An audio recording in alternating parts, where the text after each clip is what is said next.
गण मन अधिनायक जय हे भारत भाग्य विधाता। पंजाब सिंध गुजरात मराठा द्राविड उत्कल बंगा। विंध्य हिमाचल यमुना गंगा उच्चल जलधि तरंगा। तव शुभ नामे जागे तव शुभ आशीष मांगे। गाहे तव जय गाथा जन गण मंगलदायक जय हे भारत भाग्य विधाता। जय हे जय हे जय हे जय जय जय जय हे। भारत माता की जय। भारत माता की जय। सर से अनुरोध है अपना स्थान ग्रहण करें।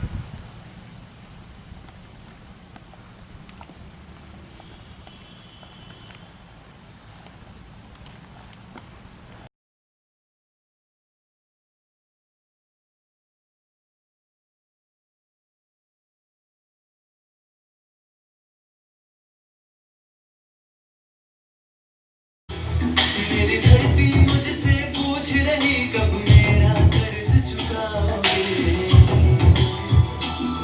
मेरा नंबर मुझसे पूछ रहा कब अपना धर्म निभाओगे। मैंने वचन दिया भारत माँ को तेरा शीश नहीं झुकने दूंगा। इस मिट्टी की मैं देश नहीं मिटने दूंगा। ये देश नहीं मिटने दूंगा। ये देश नहीं मिटने दूंगा।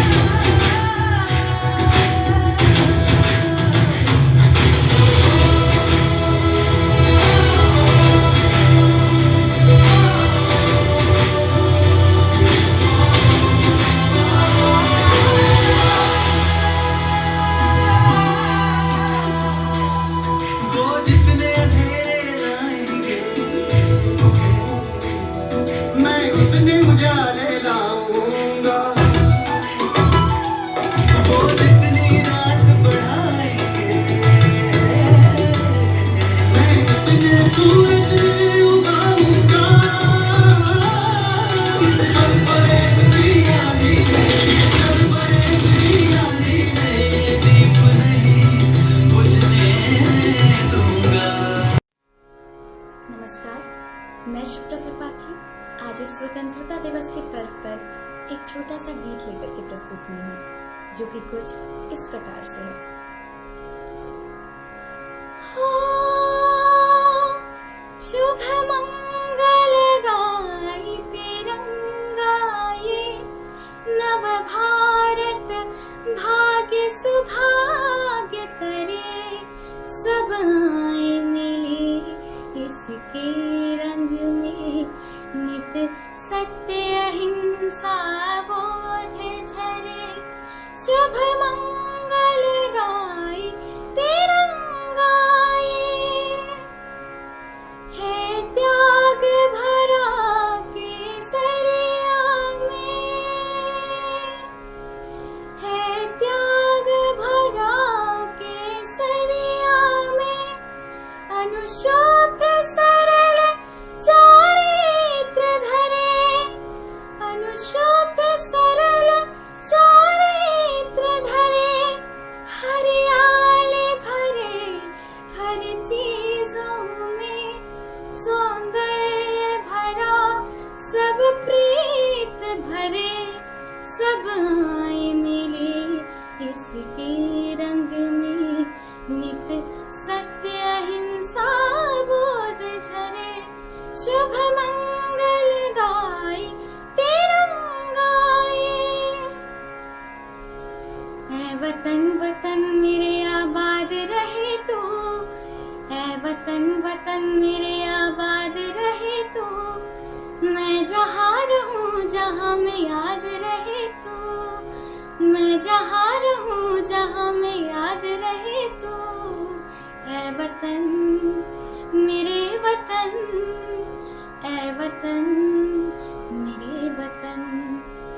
तुझ पे कोई गम की आँचें आने नहीं दो, तुझ पे कोई गम की आँचें आने नहीं दो। कुर्बान मेरी जान तुझ पे शाद रहे तो, कुर्बान मेरी जान तुझ पे शाद रहे तो। ऐ वतन मेरे वतन, ऐ वतन मेरे वतन। हे जन्मभूमि भारत, हे कर्मभूमि भारत, हे वंदनीय भारत, अभिनंदनीय भारत। जीवन सुमन चढ़ाकर आराधना करेंगे तेरी जन्म जन्म भर। हम वंदना करेंगे, हम वंदना करेंगे, हम अर्चना करेंगे। जहाँ डाल डाल पर सोने की चिड़िया करती है बसेरा, वो भारत देश है मेरा, वो भारत देश है मेरा। जहाँ सत्य अहिंसा और धर्म का पग पग लगता डेरा, वो भारत देश है मेरा, वो भारत देश है मेरा। ऐ वतन वतन मेरे आबाद रहे तो, मैं जहाँ रहूं जहाँ मैं याद रहे तो। ऐ वतन मेरे वतन, ऐ वतन मेरे वतन। वंदे मातरम, वंदे मातरम, वंदे मातरम, वंदे मातरम। धन्यवाद।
झंडा मेरा गगन लहराए, हवा में फहराए, ये भारत माँ की शान है, इसके साया में समाया हिंदुस्तान है।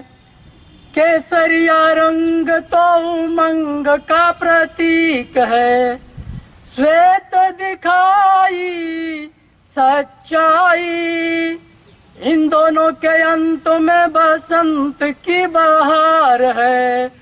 हरा रंग ले अंगड़ाई और चक्र कहता है प्रतिपल आगे कदम बढ़ेगा। झंडा मेरा गगन लहराए, हवा में फहराए, ये भारत माँ की शान है, इसके साया में समाया हिंदुस्तान है, इसके साया में समाया हिंदुस्तान है। जय हिंद, जय भारत।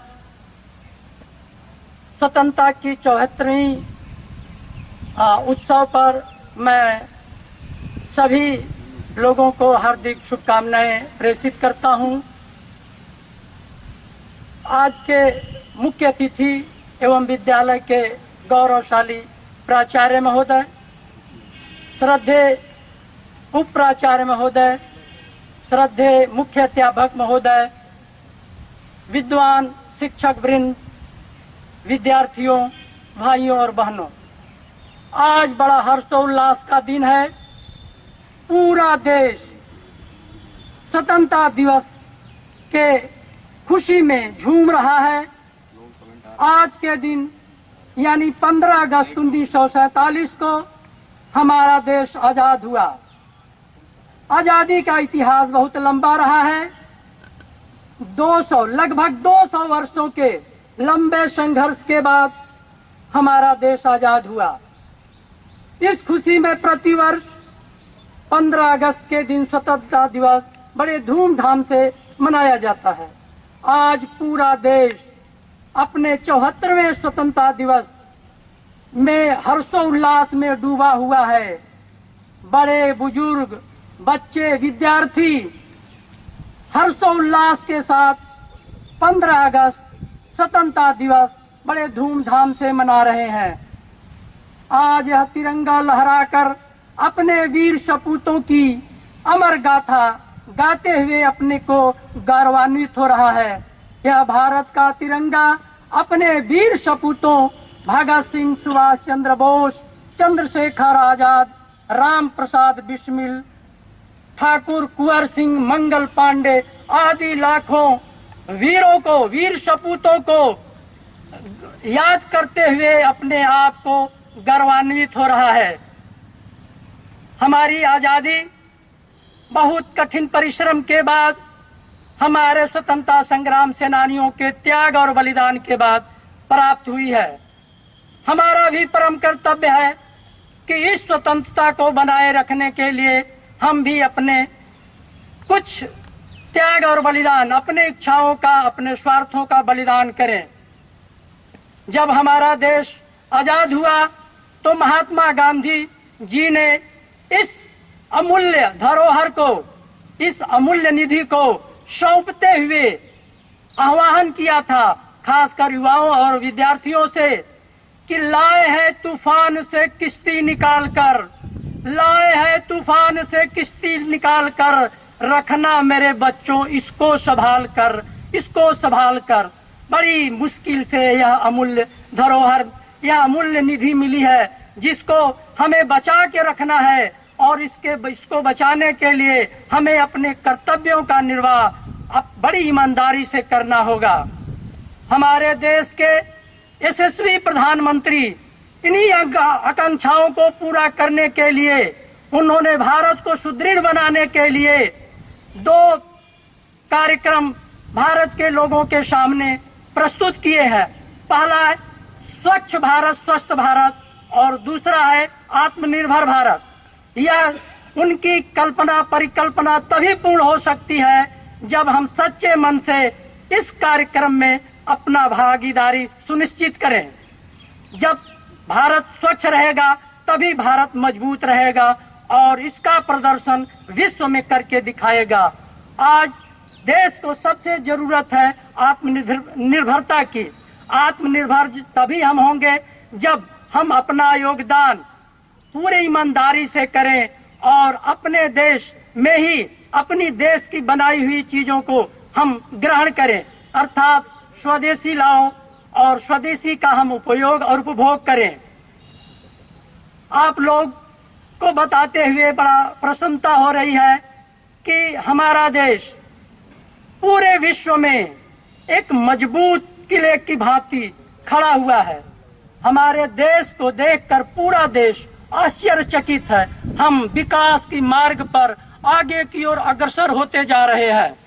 हमारे विकासोन्मुख कार्यक्रम और सैन्य शक्ति और आत्मनिर्भरता को देखकर हमारे पड़ोसी देश बौखलाए हुए हैं और समय समय पर हमारी सीमाओं पर कुछ करते रहते हैं। हमारे देश के भारतीय सैनिक उनका मुकाबला करने के लिए सीमाओं पर डटकर खड़े हुए हैं और मुंहतोड़ जवाब देने के लिए तत्पर है। इस पावन पर्व पर मैं अपने भारतीय सैनिकों को सत सत नमन करते हैं। पूरा देश अपने भारतीय सैनिकों को सलाम करते हैं। बहुत कुछ नहीं बोलते हुए मैं अपने देश के सभी नागरिकों को, सभी लोगों को स्वतंत्रता की शुभकामनाएं देते हुए आशा और विश्वास करते हैं कि अपने यशस्वी प्रधानमंत्री के उद्देश्यों की तरफ मजबूती से बढ़ेंगे। इसके लिए हम सभी अपने कुछ स्वार्थों का बलिदान करते हुए देश को आत्मनिर्भर बनाने में जुटेंगे। अंत में मैं बहुत नहीं कहते हुए मैं अपने गौरवशाली प्राचार्य महोदय का बहुत आभारी हूँ कि जिन्होंने विद्यालय के व्यस्ततम समय में हमको 15 अगस्त स्वतंत्रता दिवस के शुभ अवसर पर बोलने का अवसर दिए और हमारा गौरव बढ़ाए। मैं इसके लिए अपने प्राचार्य महोदय का और उप प्राचार्य महोदय का, मुख्याध्यापक महोदय का और अपने विद्वान साथियों का मैं आभार व्यक्त करता हूं और मैं अपने कुछ पंक्तियों से अपने वाणी को विराम देना चाहूंगा। हम आजाद हैं, आजादी कभी छिनने नहीं देंगे। हम आजाद हैं, आजादी कभी छिनने नहीं देंगे। तिरंगे की शान को कभी झुकने नहीं देंगे। तिरंगे की शान को कभी झुकने नहीं देंगे। कोई आंख भी उठाएगा हिंदुस्तान की तरफ, कोई आंख भी उठाएगा हिंदुस्तान की तरफ। कसम भारत माता की, कसम भारत माता की, हम उनके आंखों को फिर से दुनिया देखने नहीं देंगे। फिर मैं उनकी आंखों को दुनिया देखने नहीं देंगे। इतनी सी बात हवाओं बताए रखना, इतनी सी बातें हवाएं बताए रखना।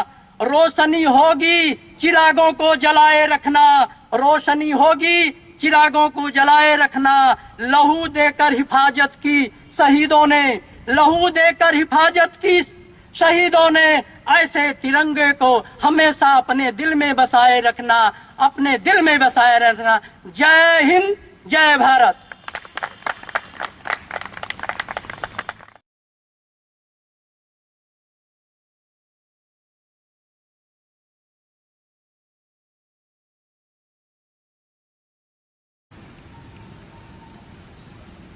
गायन्ति देवाः किल गीतकानि धन्यास्तु ते भारत भूमि भागे स्वर्गापवर्गास्पद हेतु ते भवन्ति भूयः पुरुषाः सुरत्वात्।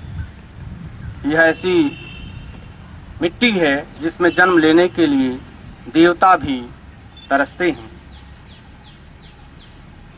हम कार्यक्रम की अगली कड़ी में विद्यालय के विद्वान शिक्षक श्री विष्णु ध्यान त्रिपाठी जी से अनुरोध करेंगे सर आएं और इस अवसर पर अपने मुखारविंद से 2 शब्द कहें। सर।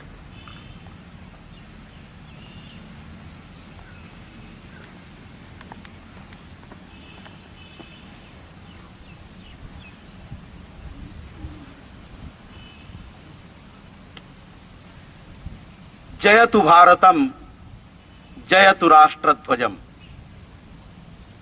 उत्तरं यत् समुद्रस्य हिमाद्रेश्चैव दक्षिणं वर्षम तत् भारतम नाम भारती यत्र संसति, जिसके उत्तर में हिमालय, दक्षिण में समुद्र, इसके बीच में बसने वाला जो भूभाग वह भारतवर्ष और इसमें रहने वाले निवासी हम सभी भारतीयों के लिए आज यह दिन अत्यंत गौरव का दिन है। आदरणीय प्राचार्य महोदय, उप प्राचार्य महोदय, मुख्याध्यापक महोदय, विद्वान शिक्षक साथीगण और अपने घर से ही इस समारोह में भाग ले रहे विद्यालय के प्यारे बच्चों, आज जब हम यह अपना 74वां स्वतंत्रता दिवस मना रहे हैं, हमारा देश एक ऐसी विभीषिका से न केवल हमारा देश ही वरन पूरा विश्व ही एक ऐसी विभीषिका से जूझ रहा है जिसका समाधान अब तक विश्व मनीषा द्वारा खोजा नहीं जा सका है। और ऐसे इस आपातकाल में हम सभी की जिम्मेदारी इतनी बढ़ गई है कि हमें अपने स्वयं के परिवार, समाज, विद्यालय और देश के लिए जो हमारी आवश्यकताएं हैं उन्हें आज पूरा करने का वक्त हम सभी के सामने उपस्थित है। अभी हमारे पूर्व वक्ता श्री गुलाब प्रसाद जी ने यह कहा और इसको बार बार रेखांकित किया कि हम अपने कुछ स्वार्थों को बलिदान करके ही राष्ट्र की सेवा कर सकते हैं, क्योंकि राष्ट्र या समाज या परिवार यह हमेशा ही बलिदान मांगता है।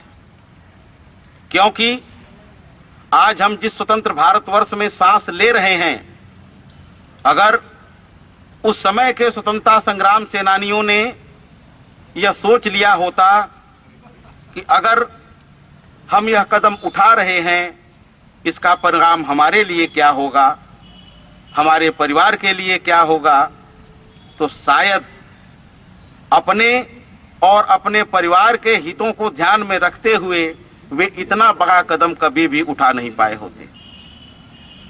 यह उनकी निस्वार्थ परायणता थी, जिन्होंने अपने व्यक्तिगत और अपने पारिवारिक हितों से ऊपर उठकर समाज और देश को एक नई दिशा देने का प्रयास किया।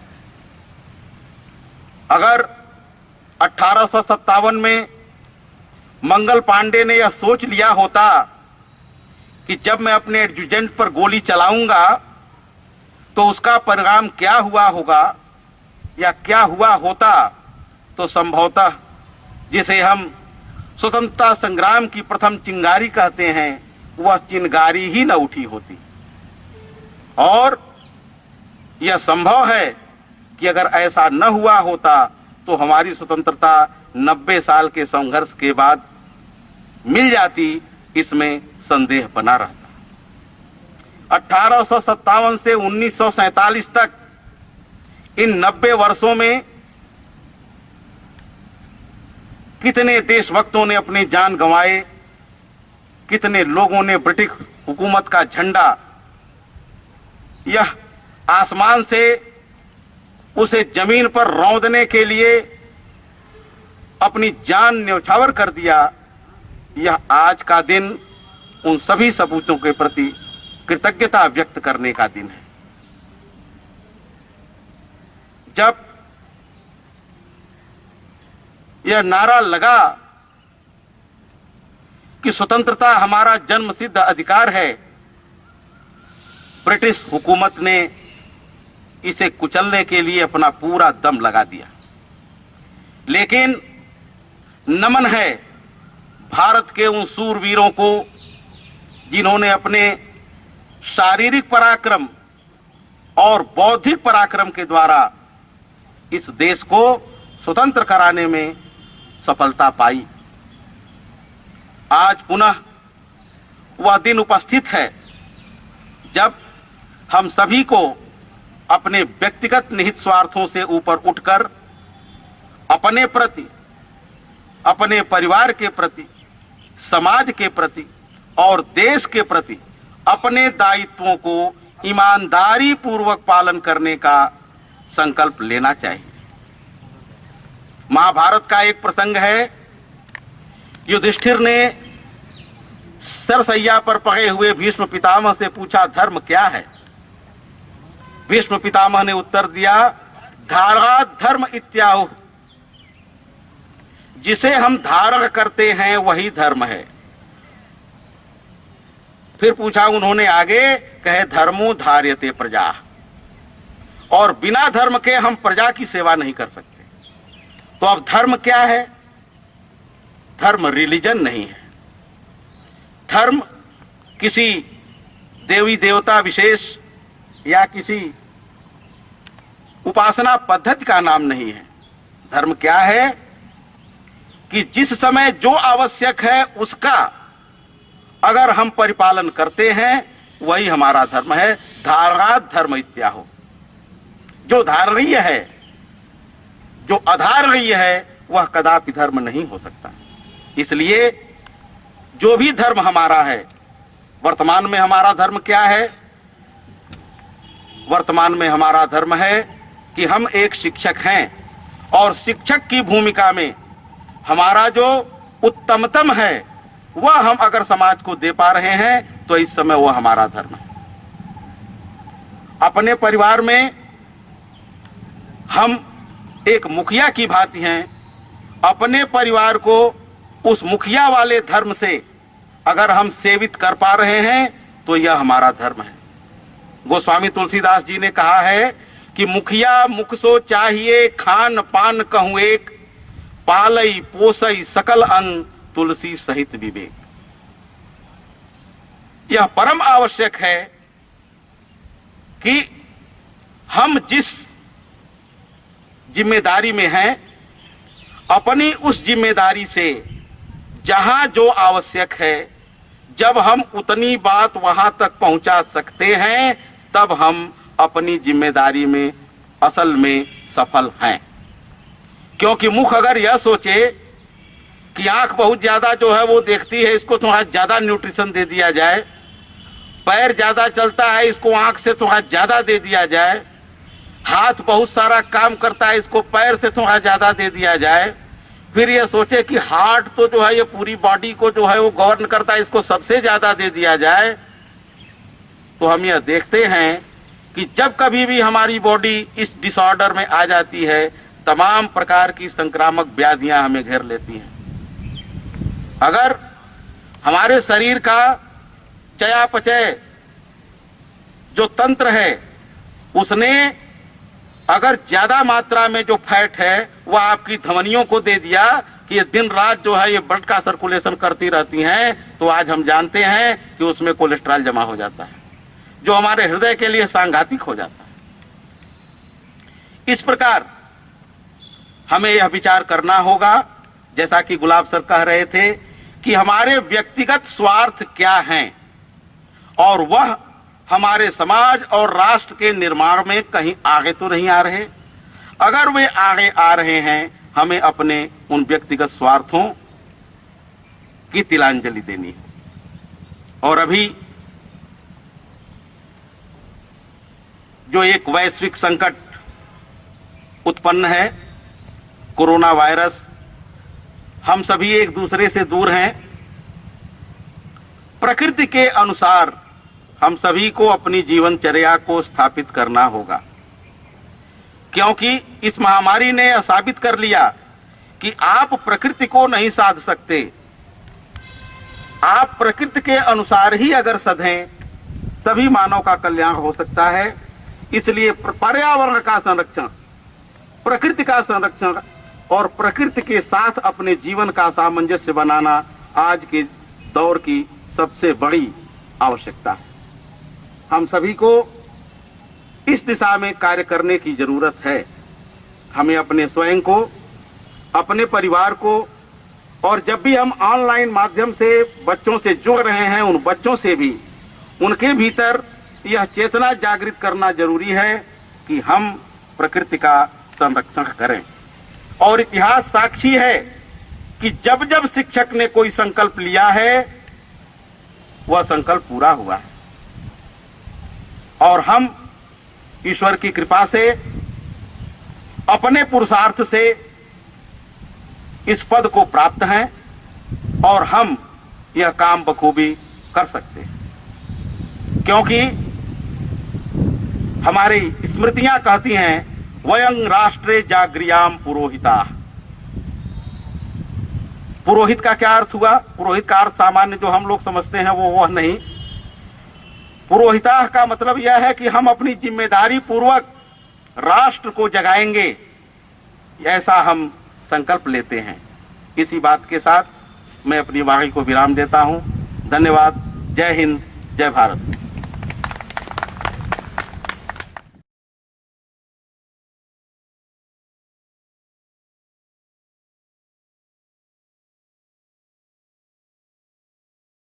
अब समय है हम इस विद्यालय के प्राचार्य आदरणीय तिवारी सर का मंच पर आवाहन करें और आज के इस पुनीत अवसर पर सर से अनुरोध करेंगे कि बच्चों को और हम सभी को संदेश के द्वारा लाभान्वित करें। सर।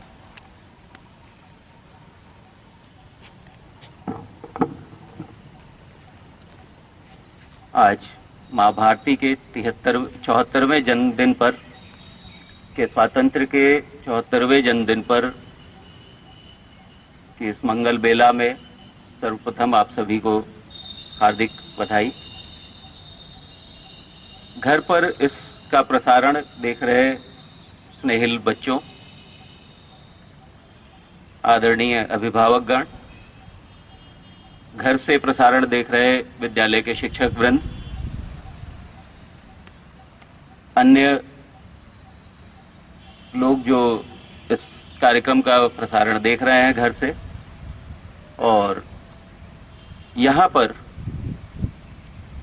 स्वयं उपस्थित होकर जो लोग इस कार्यक्रम में सम्मिलित हैं, आदरणीय उपाचार्य महोदय, आदरणीय हेडमास्टर महोदय, विद्यालय के शिक्षक वृंद और अन्य विद्यालय से आए हुए शिक्षक।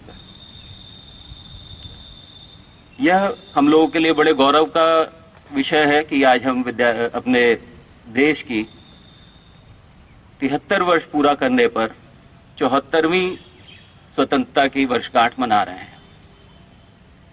समय थोड़ा सा कठिन है इस समय। कोरोना महामारी के चलते हमारे विद्यालय के जो जीवंत छात्र छात्राएं हैं, जिनकी वजह से इस विद्यालय की आत्मा सजीव रहती है, वे घर पर बैठे इस प्रसारण को देख रहे हैं और उनकी अनुपस्थिति यहाँ पर बहुत महसूस हो रही है, क्योंकि विद्यालय का मतलब है विद्यार्थी। अगर विद्यार्थी नहीं है तो विद्यालय बड़ा खालीपन लिए होता है। यह अवश्य है कि हमारे छात्र छात्राएं इतने अच्छे हैं, इतने उत्साही हैं, इतने विवेकशील हैं और एंथुजियास्टिक हैं कि कल एक छोटे से निर्देश पर हम लोगों के पास इतने कार्यक्रम उन्होंने स्वतंत्रता दिवस से संबंधित भेज दिए, जिससे हम लोगों का मनोबल बढ़ गया और भांति भांति के नृत्य, गायन, पेंटिंग बनाकर सिर्फ 4 घंटे के समय में बच्चों ने हमारे ईमेल आईडी को भर दिया। हमारे छात्र छात्राएं वास्तव में इसके लिए बधाई के पात्र हैं। उनका सभी का टेलीकास्ट प्रयास कर YouTube के अपने ही चैनल से हम लोग करते रहेंगे और आज पूरे दिन होता रहेगा, ताकि बच्चे उनमें प्रतिभाग ले सकें। बच्चों, स्वतंत्रता आसानी से नहीं मिली थी और स्वतंत्रता पाने के बाद आज लगभग 7 दशकों के बाद हम एक ऐसे मुकाम पर पहुंच गए हैं जहां हमें विश्व गुरु, विश्व के एक बड़े नेता के रूप में देखा जा रहा है। भारत जो आज से 73 वर्ष पूर्व गुलामी की जंजीरों में जकड़ा हुआ था, आज विश्व का मार्ग प्रशस्त कर रहा है, पूरे विश्व को मार्ग दिखाने की स्थिति में है। यह सिर्फ 2 चीजों का प्रतिफल है। एक, हमारे अंदर निहित, हमारे गुरुओं द्वारा दिया हुआ सत्य की खोज करने का प्रयास, जो सतत निरंतर हमारे जीवन में चलता रहता है, जो कहीं ना कहीं हमारे संस्कारों में अंगीकृत है। दूसरा, हमारा संस्कार। और ये दोनों चीजें हमको कहीं ना कहीं बड़ी से बड़ी महामारी, बड़ी से बड़ी वैश्विक समस्या से दूर रखे हुए हैं। सत्य की खोज में हम जीवन के उन पहलुओं से जुड़ पाए जो पहलू वास्तव में जीवन के लिए जरूरी थे। प्रकृति से जुड़ना, प्रकृति और मनुष्य दोनों एक दूसरे के पूरक हैं। मनुष्य इस पृथ्वी का सबसे बुद्धिमान प्राणी होने के नाते इस प्रकृति का इस्तेमाल करने वाला ही नहीं बल्कि संरक्षक भी है। उसको संरक्षण भी करना है प्रकृति का। और भारतीयता में से अधिक यह बात कहीं भी सिखाई नहीं जाती। हमने सदैव प्रकृति का सम्मान किया, प्रकृति के उन सभी प्रतीक चिन्हों का हमने अपना धर्म मानकर पूजन किया, और वही कारण है कि इस वैश्विक महामारी को भी हम बड़े आराम से संभाल पा रहे हैं। इतनी बड़ी समस्या आने पर जब पूरा विश्व लगा कि रुक जाएगा, हम एक डिसिप्लिन्ड वे में अपने त्योहार मनाते रहे। आज हम अपने राष्ट्र के सबसे बड़े त्योहार को एक बहुत ही संतुलित आकार में मना पा रहे हैं। उत्साह की कमी नहीं है, लेकिन अनुशासन बढ़ गया है, और इस अनुशासन का ही प्रतिफल है कि हम लगातार आगे बढ़ते चले जा रहे हैं। संस्कार भारतीयता की पहचान है। विदेश से लोग संस्कार की खोज में हमारे पास आते हैं और हमारा अनुकरण करते हैं। कहीं ना कहीं हम भौतिकता में जुड़कर थोड़ा सा कभी कभी दिग्भ्रमित हो जाते हैं, लेकिन यदि हम स्वयं को संतुलित रखें और जीवन के यथार्थ को समझते रहें तो कभी भी इस तरह की परिस्थिति पैदा नहीं होगी। बच्चों, यह वह समय है जब अनुशासन का और स्व अनुशासन का सबसे अधिक महत्व है। अगर हम सेल्फ डिसिप्लिन्ड हैं, अपने को नियंत्रित कर पाते हैं, तो इस कठिन समय के बीतते ही हम एक अलौकिक सूर्य की भांति प्रदीप्तमान होंगे। और जिस प्रकार हमारा देश इसके बहुत पिछले कठिन समय को बिताकर अपनी अर्थव्यवस्था को संभालते हुए, अपने लोगों को संभालते हुए आज एक अच्छे स्तर पर खड़ा है, जहां पर कि विश्व वर्ल्ड हेल्थ ऑर्गेनाइजेशन जैसी संस्था ने हमारी तारीफ की, हमारे लिए गए सारे कदमों का सराहना की, तो आज फिर हम अगर इस समय को निकाल पाएं अपने प्रयास से, अपने परिश्रम से, अपने अनुशासन से, और स्वयं को स्वस्थ रखकर अपना कार्य गर्दन झुकाकर करते हुए आगे बढ़ते चलें, तो निश्चय ही हम इतना आगे निकल चुके होंगे कि हमारे पीछे बहुत दूर दूर तक कोई नहीं होगा। उसी समय का इंतजार है, और निश्चय ही अगले राष्ट्रीय पर्व पर हम सब इस प्रांगण में उपस्थित होंगे। आपकी कुल किलकारियां यहाँ गूंजेंगी, ऐसी हम सभी की कामना है। आप घर पर स्वस्थ रहें, माँ भारती की सेवा करते रहें और अपने कार्य में मनोयोग से लगे रहें। धन्यवाद। जय हिंद।